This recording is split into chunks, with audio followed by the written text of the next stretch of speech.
வாழ்க்கை எப்போதும் எளிதல்ல. சில நேரங்களில் மனிதன் நல்லவனானாலும் சூழல் அவனை மாற்றிவிடும். இது கார்த்திக் மற்றும் தீபாவின் கடைசி திருட்டுக் கதை. கார்த்திக் கல்லூரி படிப்பை தொடரும் ஒரு இளைஞன். சிறு வயதில் தந்தையை இழந்தவன். தாயின் அரவணைப்பில் வாழ்க்கை வாழ்பவன். தாயும் உடல்நலக்குறைவால் பாதிக்கப்படவே கல்லூரி படிப்பை பாதியில் நிறுத்தினான். எனினும் தாயை காப்பாற்ற அவனால் முடியவில்லை. உறவினர்கள் யாருமின்றி தனிமரமாக நின்றான். ஆதரவுக்கு யாரும் இல்லை, பிழைப்புக்கு வழியும் இல்லை. என்ன செய்வதென்று அறியாமல் சிறு சிறு திருட்டு வேலைகளில் ஈடுபடத் தொடங்கினான். அவ்வப்போது சிறைக்கு செல்வது, பின் வெளியே வந்து மீண்டும் திருட்டு வேலை செய்வது என காலத்தை கழித்தான். பக்கத்து கிராமத்தில் ஒரு பெரிய வீடு கார்த்திக் கண்ணில் பட அந்த வீட்டில் இரவு திருட்டு வேலையை அரங்கேற்றுகின்றான். மறுநாள் எதுவும் தெரியாதது போல் அந்த வீட்டின் அருகே செல்கிறான். ஆனால் அங்கே அந்த வீட்டின் பணம் திருட்டு போனதால் தம்பதி இருவரும் தற்கொலை செய்கின்றனர். கார்த்திக்கு ஒன்றுமே புரியவில்லை. தன்னால் தான் இறந்தார்கள் என்று வருத்தப்பட ஆரம்பித்தான். இறந்த தம்பதிக்கு ஒரே ஒரு மகள்.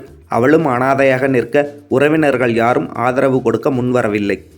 கார்த்திக் தன் தவறை உணர்ந்து அவளை தன் தங்கையாக வளர்க்க முடிவு செய்தான். திருட்டு தொழிலை முற்றிலும் கைவிட கார்த்திக் முடிவு செய்தான். அங்கிருந்து அருகில் இருந்த கிராமத்திற்கு அவளை அழைத்துச் சென்று ஒரு சிறிய வீட்டையும் விவசாய நிலத்தையும் வாங்கி தனது வாழ்க்கையை தொடங்கினான். தங்கையின் பெயர் அருந்ததி. நன்றாக படிக்கக்கூடியவர். அவளை எப்படியாவது டாக்டர் ஆக்கிவிட வேண்டும் என்பது கார்த்திக்கின் கனவாக இருந்தது. மறுமுனையில் சென்னையில் ஒவ்வொரு நாளும் நடக்கும் அத்துமீறல்களை வெளிக்கொண்டு வர துணிந்த இளம்பெண்தான் தீபா. துணிச்சல் மிக்க பெண் அவள். சமூக ஆர்வலர். தனது சொந்த முயற்சியால் ஒரு துப்பறியும் நிறுவனம் ஒன்றை நடத்தி வருகிறாள். ஆனால் அவளது பெற்றோர்களுக்கு அவள் செய்யும் வேலை பிடிக்கவில்லை. மாறாக அவளுக்கு திருமணம் செய்து வைக்க அவர்கள் எண்ணினர். இதனால் தீபாவிற்கும் அவளது பெற்றோருக்கும் அடிக்கடி சண்டை வரும். தீபாவின் செயல்பாட்டால் அவளுக்கு எதிரிகள் அதிகமாக இருந்தனர். ஒரு நாள் சென்னையில் தீபாவை கொலை செய்வதற்கான முயற்சிகள் நடக்கின்றனர். துணிச்சல் மிக்க பெண் அல்லவா, அதிலிருந்து தப்பிவிடுகிறாள். இதை கேள்விப்பட்டு அதிர்ச்சி அடைந்த பெற்றோர், தீபா கொஞ்ச நாள் நம்ம கிராமத்தில் போய் இரு. இப்போதைக்கு நீ இங்கே இருக்க வேண்டாம். இதுவும் வாழ்க்கைக்கு நல்லதல்ல. கொஞ்ச நாள் நீ அங்கே போய் இருந்துட்டு வா.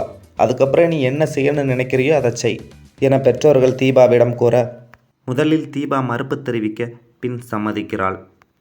அன்று இரவு பேருந்து மூலம் கிராமத்துக்கு செல்கிறாள். அந்த கிராமத்தில் தீபா பாட்டி வீட்டிற்கு எதிர் வீட்டில்தான் கார்த்திக்கும் அருந்ததியும் வாழ்ந்து வருகின்றனர். தீபா கிராமத்துக்கு செல்லும் வழியில் பாழடைந்த கோயில்களை உன்னிப்பாக கவனிக்கிறாள். வரும் வழியில் இரவில் பார்த்த கோவில்கள் தீபாவின் கண்களை உறுத்தியது.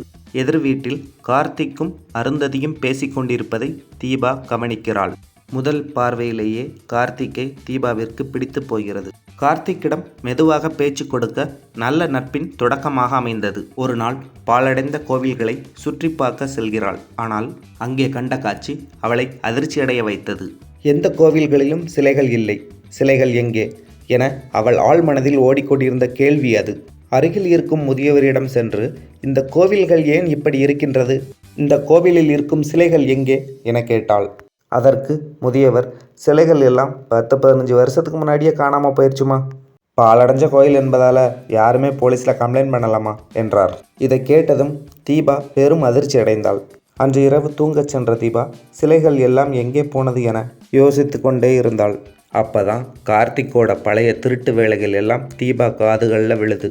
முதல் அதிர்ச்சி அடைந்தாலும் பின்னர் அவன் திருந்தி வாழ்கிறதால அவன் மேலே தீபாவிற்கு காதல் மேலும் கூடுது. ஆனால் அவள் காதலை அவனிடம் சொல்ல அவளுக்கு தைரியம் இல்லை. தீபாவோட நண்பர் ஒருத்தர் அதே ஏரியாவில் போலீஸ் வேலை பார்க்குறது தீபாவுக்கு தெரிய வருது. அவர்கிட்ட போய், ஒரு 15 வருஷத்துக்கு முன்னாடி இந்த ஏரியாவில் ஏதாவது சிலை கடத்தல் வழக்கு யார் மேலேயாவது பதிஞ்சிருக்காங்களான்னு விசாரிக்க சொல்கிறான். அந்த ஏரியாவில் ஒரு பெரிய மனுஷன் மேலே அந்த வழக்கு பதியப்பட்டு இருக்குன்னு நீதிமன்றத்தில் சாட்சி இல்லாததால் அவர் விடுதலை செய்யப்பட்டிருக்காருன்னு அந்த போலீஸ் தகவல் சொல்ல, அவர் மீது தீபாவிற்கு சந்தேகம் வர, ஆனால் அவர் நெருங்க முடியாத சமுதாயத்தில் மிகப்பெரிய புள்ளி என தெரிய வர, அதே சமயம் கார்த்திக்கோட தங்க பள்ளி படிப்பை முடிக்கிறாள். கார்த்திக்கிடம் அவளை கல்லூரியில் சேர்க்க போதுமான பணம் இல்லை. கார்த்திக்கும் என்ன செய்யணும்னு தெரியாமல் இருக்கான். அப்போ தான் தீபாவிற்கு ஒரு யோசனை வருது. கார்த்திக்கை வச்சு அந்த பெரிய மனுஷ வீட்டில் இருக்கிற சிலைகளை திருடி நீதிமன்றத்தில் ஒப்படைக்க நினைக்கிறா. தீபா கார்த்திக் கிட்ட போய், எனக்காக ஒரு வேலை பார்க்கணும்னு, அந்த வேலையை நீ செஞ்சா உன்னோட தங்கை படிப்பு செலவை நானே ஏற்றுக்கிறேன் என்றாள் தீபா. கார்த்திக்கோ என்ன வேலை அது என தீபாவிடம் கேட்டான். ஒரு வீட்டில் ஒரு பொருளை திருடணும். கார்த்திக் முதலில் மறுப்பு தெரிவிக்க, பின் தன் தங்கைக்காகவும் தீபாவிற்காகவும் திருடுவதற்கு சம்மதிக்கிறான். அன்றிரவு தீபாவும் கார்த்திக்கும் அந்த பெரிய மனுஷ வீட்டில் திருட நுழைகின்றனர்.